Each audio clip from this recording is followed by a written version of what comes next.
coisa querida! Falando ainda a respeito das propriedades, vamos falar a respeito de um bem muito especial e que tem uma especial proteção dada pela Constituição, que é o chamado bem de família. E aqui eu já adianto para você, tetéia avançada, tetéia que às vezes de repente aí fez a faculdade de Direito, né? E lembra disso lá, da legislação civil, do direito, sei lá, agrário, alguma coisa assim, que eu acho que é nessa matéria que tem lá. Esquece isso aí, você tá entendendo? Vai só com o que está na Constituição, senão você vai errar a questão fácil aqui em direito constitucional. Isso porque existem outros regramentos na legislação infraconstitucional, mas que para nossa prova aqui, né, para o concurso, nas questões em direito constitucional, não aparece, tá? Então vamos ver o que é essa propriedade protegida pela Constituição. Ela vai dizer assim, ó.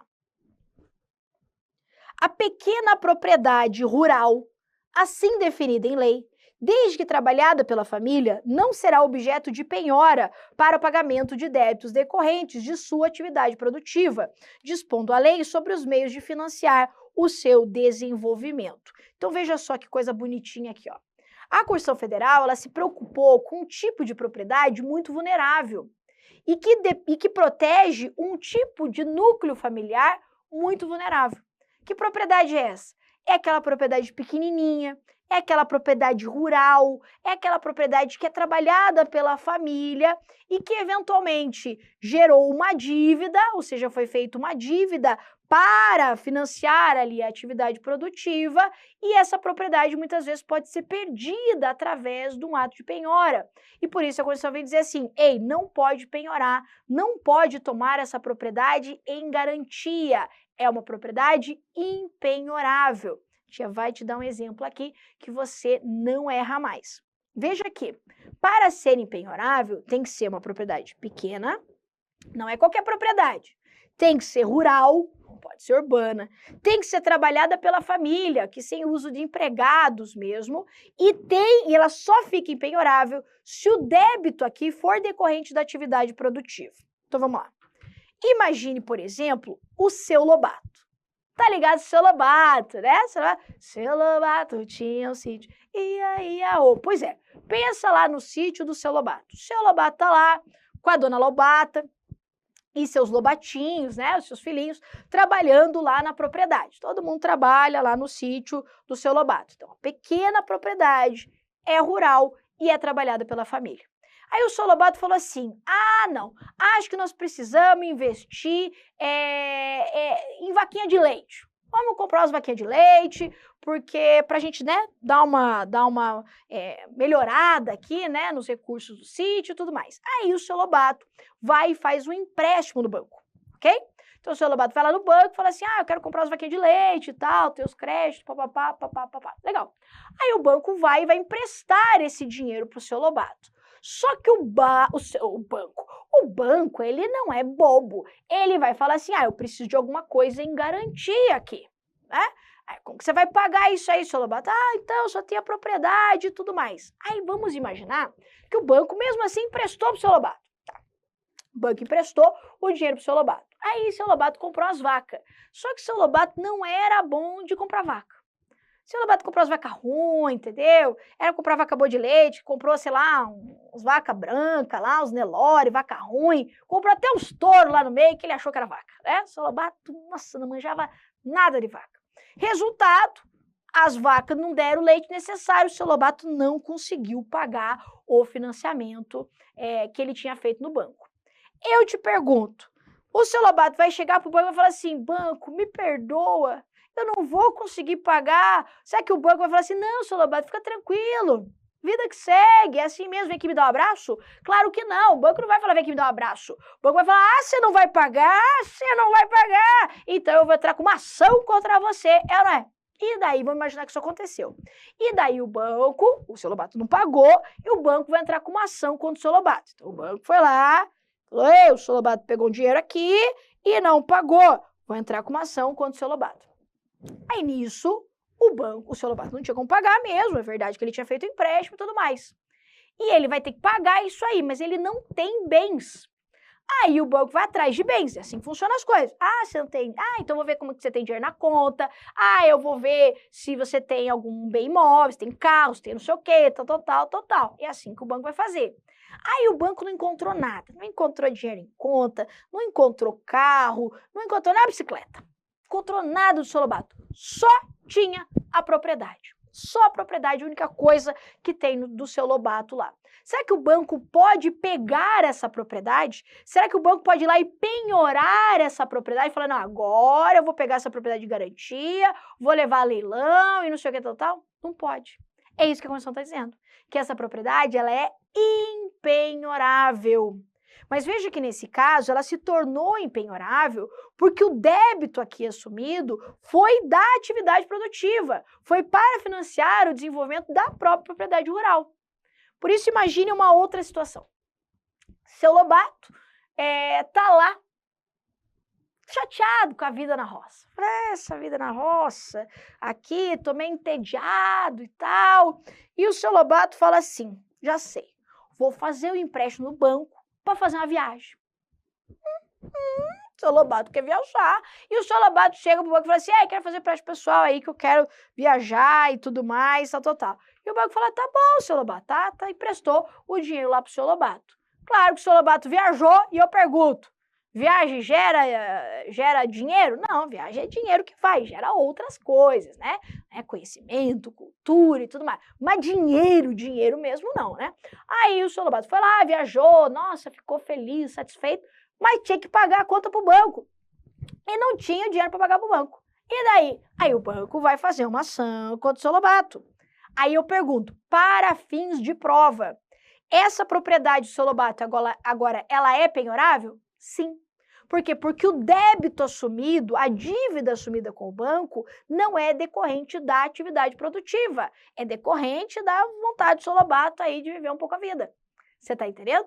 Então, só haverá impenhorabilidade na Constituição Federal quando o débito assumido ele for decorrente da atividade produtiva. Por isso que se vier aqui uma questão envolvendo essa parte do bem de família, você faz um checklist. Entendeu? Você faz assim, ó, tem que preencher esses requisitos. Então, para que a propriedade seja impenhorável, o que essa propriedade tem que ser? Ela tem que ser pequena, ela tem que ser rural, ela tem que ser trabalhada pela família e o débito, aqui a dívida, ela tem que ser decorrente da atividade produtiva, ou seja, do próprio imóvel rural. Você entendeu isso aqui? Essa é a impenhorabilidade do bem de família. Maravilha? Para nós aqui, suficiente. Vamos falar um pouquinho a respeito, então, de um outro tipo de propriedade, que é a propriedade imaterial. Essa aqui é bem legalzinha. O que é a propriedade imaterial? A propriedade imaterial ou propriedade intelectual é aquele tipo de propriedade que você não consegue pegar. Não é a vaca, não é o sítio, não é o trator, não é a casa, não é uma propriedade material. É uma propriedade imaterial, mas que possui um grande valor. E a Constituição ela vai trazer uma proteção a dois tipos de propriedades imateriais: a propriedade autoral e a propriedade industrial. E é isso que nós vamos ver agora. Então, propriedade material, aqui intelectual, ela abrange a propriedade autoral, o direito autoral e a propriedade industrial. Vamos ver o que a Constituição nos diz. Em relação ao direito autoral, a Constituição diz assim, ó, aos autores pertence o direito exclusivo de utilização, publicação, reprodução de suas obras, transmissível aos herdeiros pelo tempo que a lei fixar. Aí segue o barco. São assegurados nos termos da lei a proteção às participações individuais em obras coletivas e a reprodução da imagem e voz humanas, inclusive, grife isso aqui ó, no seu material na Constituição, inclusive nas atividades desportivas. Seguindo, o direito de fiscalização do aproveitamento econômico das obras que criarem ou de que participarem aos criadores, aos intérpretes e às respectivas representações sindicais e associativas. Vamos entender, então, o que é o direito autoral. O direito autoral é o direito do autor aqui receber royalties pela reprodução das suas obras. Então, o autor ele tem o direito exclusivo de utilizar, de publicar e de reproduzir as suas obras. Inclusive, esse é o direito vitalício do autor. Professora, mas não está escrito vitalício? Tá sim. Está dizendo que é um direito transmissível aos herdeiros. Então, se é um direito transmissível aos herdeiros, significa que é um direito que fica pro proprietário até ele morrer. Então, eu tenho um direito autoral, por exemplo, eu tenho obras publicadas. Essas obras publicadas eu vou receber direito autoral por quem compra, por quem reproduz, de quem publicou a minha obra, por quanto tempo? Enquanto eu estiver vivo. Então, enquanto eu estiver vivo e as obras estiverem vendendo, eu vou receber direito autoral. Morri, o que vai acontecer? Aí a gente vai analisar. Você tem herdeiros? Então, no meu caso, eu tenho a Helena, né, que é minha filha. Então, esse direito autoral vai ser transmitido para a Helena. Mas a Helena vai receber direito autoral para sempre? Não, ela vai receber direito autoral pelo tempo definido em lei, que você não precisa saber esse tempo para a questão de direito constitucional. É a lei que vai estabelecer esse prazo aí. Mas para o herdeiro, o direito autoral passa a ser temporário. Depois que passou o tempo da lei, esse direito autoral cai em domínio público, ou seja, qualquer pessoa pode utilizar, reproduzir, publicar, sem necessariamente pagar direito autoral para o autor, sem pagar lá os royalties do autor, você entendeu? Agora, vamos imaginar que o autor morre e não deixa herdeiros. Aí, nesse caso, o direito autoral cai imediatamente em domínio público, ok?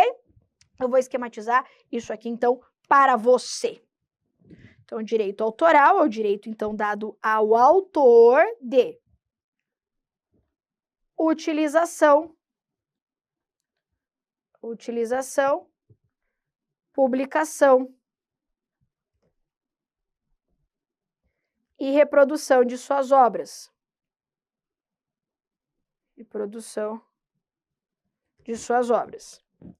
Esse direito permanece para o autor até a sua morte, então vitalício.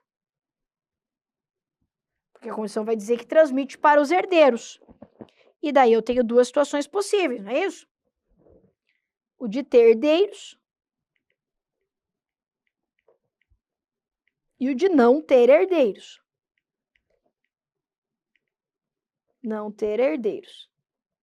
Se tem herdeiros, vai transmitir para eles e eles vão ficar com esse direito autoral pelo tempo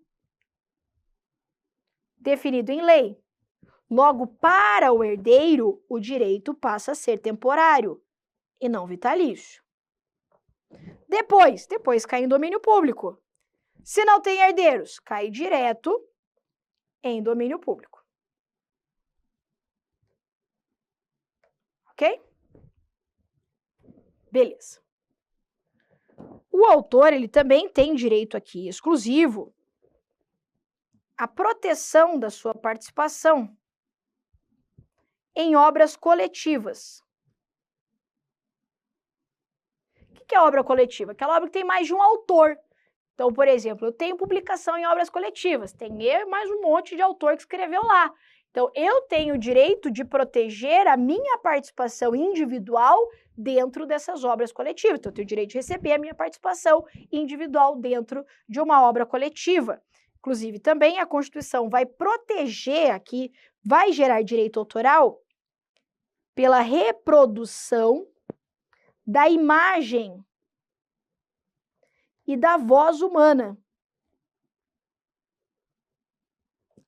Inclusive, e aqui que é a pegadinha da prova, né? Nas atividades desportivas.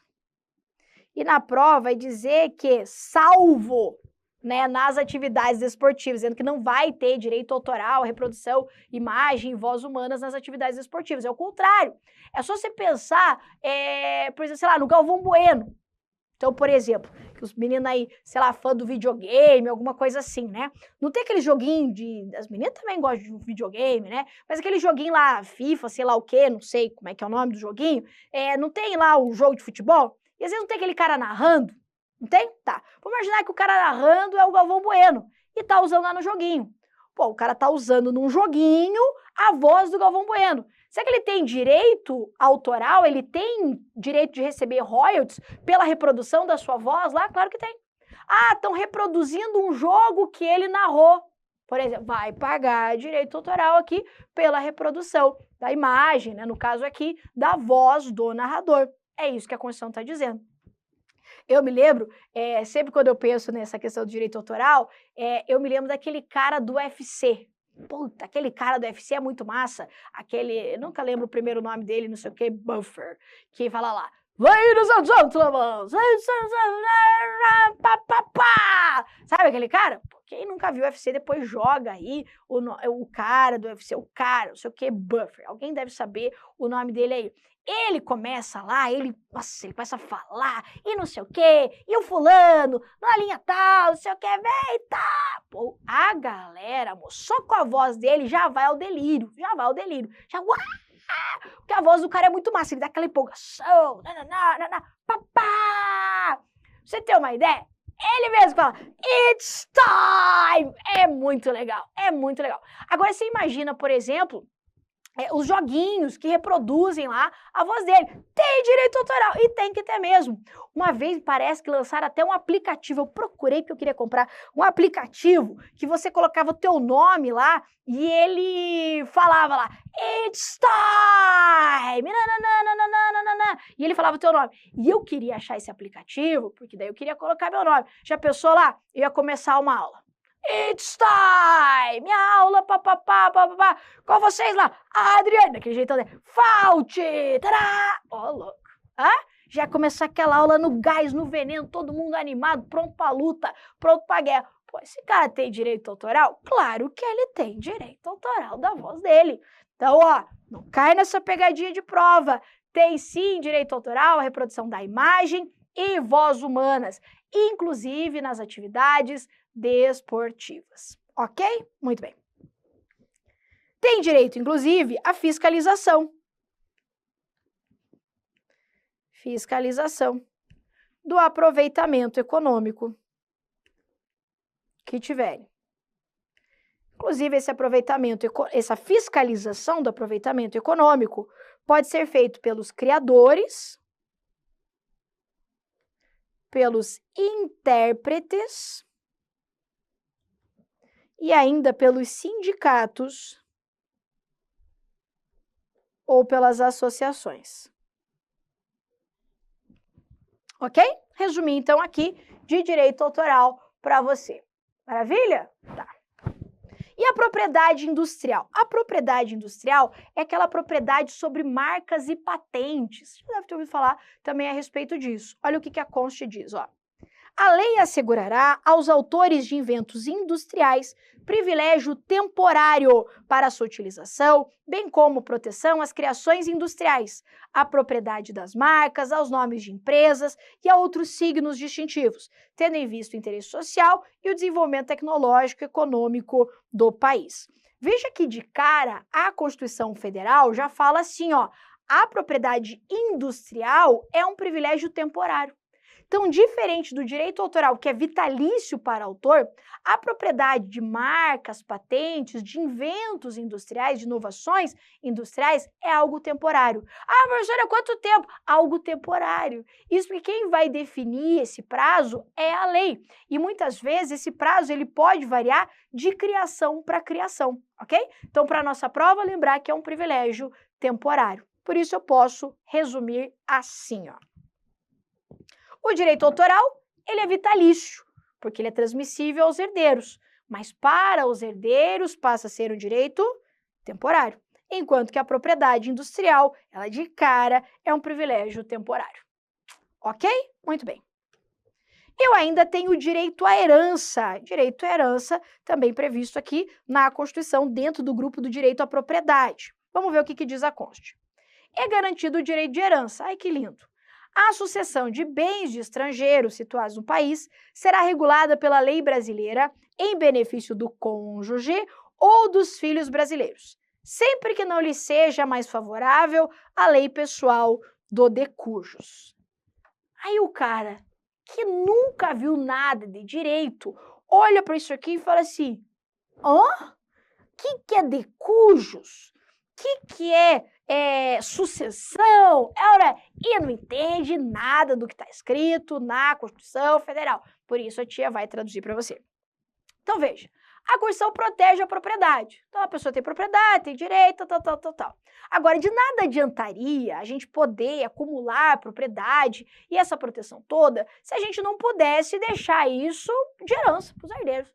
E vamos falar a verdade, tem coisa querida, não existe mais coisa querida do que deixar uma herança, é ou não é? Vamos falar entre nós aqui, caiu a caneta, tem pessoa que morre e deixa o quê? Só dívida, só desgraça.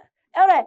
A gente vai pro enterro da pessoa, tipo assim, graças a Deus que você foi. É ou não é? Agora não, tem gente que deixa herança, é ou não é? Pessoa generosa, pessoa boa, pessoa que tem o coração aberto. Aí deixa aquela herança querida. Eu me lembro de uma tia minha, ela não era muito querida em vida, hein?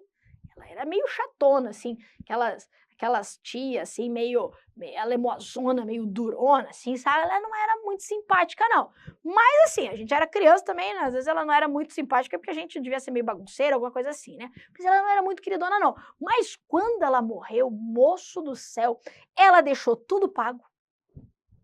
Enterro, velório, inclusive, no velório dela, tinha tipo um buffet com salgadinhos, cafezinhos, bolachinhas, coisa finíssima, entendeu? Todo mundo lá no velório pensando, putz, a tia arrasou, hein? Meu Deus, pensou em tudo, que pessoa maravilhosa. Ela deixa uma memória agradável, as pessoas, nossa senhora, hein? Compensou em vida, né? A pessoa foi generosa, deixou uns beijos, coisinha querida lá pra todo mundo e tal. Ninguém lembrava que ela era tão chata assim. É isso aí, herança. Então a Constituição garante expressamente o direito de herança e ela fala aqui a respeito da sucessão. O que é sucessão? É a transmissão do bem quando a pessoa morre. Então, tá lá cheio de propriedade. É meu, isso aqui, terreno, tal. Morreu, plim, morreu. Quando morreu, a transmissão desses bens do defunto aqui, da pessoa que faleceu, para os herdeiros. Isso é sucessão. Essa transmissão dos bens do falecido para os seus herdeiros. É isso que é sucessão. E a Constituição vai se encarregar de falar da sucessão, ou seja, da transmissão desses bens, quando for estrangeiro e o bem estiver situado no Brasil. Então, veja só. Imagine que o gringo tem um terreno no Brasil. Gringo pode ter terreno no Brasil? Claro que sim, lógico que pode. Aí o gringo tem um imóvel no Brasil. E ele morre. Bom, morreu. Aí, nesse caso, como é que vai ser? Qual é a lei que eu vou aplicar para transmitir esse bem do gringo para os seus herdeiros? É isso que a Constituição vai me dizer. Eu aplico a lei do gringo, a lei estrangeira? Eu aplico a lei brasileira? Qual lei eu aplico? E veja o que a Constituição vai dizer. Ela vai dizer que a regra é, se o bem está no Brasil, aplica a lei brasileira. Veja comigo novamente. Ela diz assim, ó, a sucessão, que é o cara morreu, vai passar para os herdeiros, de bens de estrangeiros situados no país, será regulada pela lei brasileira, em benefício do cônjuge ou dos filhos brasileiros. Só que daí ele vem com essa. Sempre que não lhe seja mais favorável a lei pessoal do decujus. Quem que é o decujus? Decujo é o presuntinho, o mortinho, é quem morreu. É o gringo que morreu. Senhora, por que chamar decujus? Você vê como a gente não vale nada nessa vida, meu amor. Eu tenho que te contar isso aí. Quando a gente é pessoa em vida, você é fulano, você é beltrano, você é senhor fulano. Quando você morre, o direito chama de decujus. Sabe por quê? Porque agora não importa quem você era, agora importa os seus bens, porque de cujos bens nós estamos falando. Aí o direito coloca entre aspas aqui, né? De cujos, para ficar um nomezinho bonito, mas o de cujos nada mais é do que o cara que morreu. Veja aqui, qual que é a regra? A regra, se o bem está aqui, aplica a lei brasileira. Mas a lei do gringo, a lei do mortinho, a lei do de cujos, ela é mais benéfica para o cônjuge ou os filhos brasileiros. Aí, nesse caso, de forma excepcional, vai se aplicar no Brasil uma lei estrangeira. Veja, então, o que a Constituição traz é a possibilidade de aplicação quando da sucessão, da transmissão de bens de um estrangeiro e o bem está no Brasil, ser aplicada uma lei estrangeira. Mas essa lei só será aplicada se ela for mais benéfica, se ela for melhor para o cônjuge ou para os filhos brasileiros. Veja então que a gente pode colocar aqui, ó, que a regra é da aplicação da lei mais benéfica. Mais benéfica para quem? Para o cônjuge ou para os filhos brasileiros. Você tá entendendo? Ah, a lei do gringo ela é pior. Não, então aplica a lei brasileira. Ah, a lei do gringo ela é melhor. Não, então aplica a lei do gringo. Você tá entendendo? Aplica a lei que for mais benéfica para cônjuge ou filhos brasileiros. Ok? Essa é a regra de herança prevista, então, na nossa Constituição Federal. E ficamos por aqui encerrando, então, o tópico de direito de propriedade. Espero que você tenha gostado e até a próxima.